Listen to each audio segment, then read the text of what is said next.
We start tonight in York County as we are learning more about a standoff that lasted several hours this afternoon. The York-Poquoson Sheriff says a 49-year-old man is in custody on several charges. Derek Lytle has been at the scene this afternoon and joins us with the latest. Now, Derek, the sheriff says this standoff all started from a call for a robbery earlier in the day.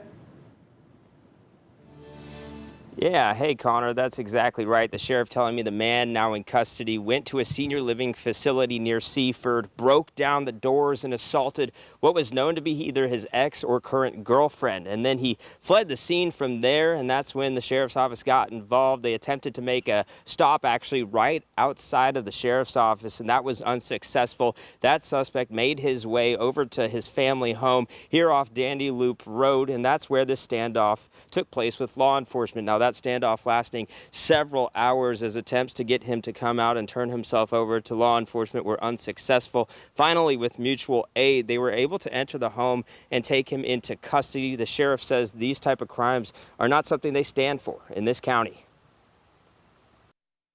And we have a saying here in York County. It's called "Not in York County." So we are very conscious of these types of crimes and the effect that it has on the community, and that's why we worked as hard as we did today to bring this to a successful conclusion. And successful also being that nobody was injured and no other property damage occurred when we went into the house other than the breaching of the door.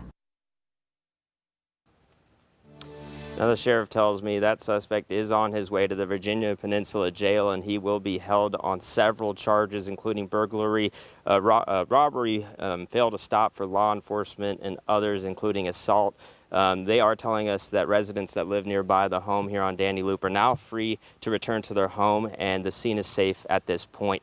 Derek Lytle, 13 News Now. All right, thanks for staying on top of this story for us, Derek. We appreciate all of that new information.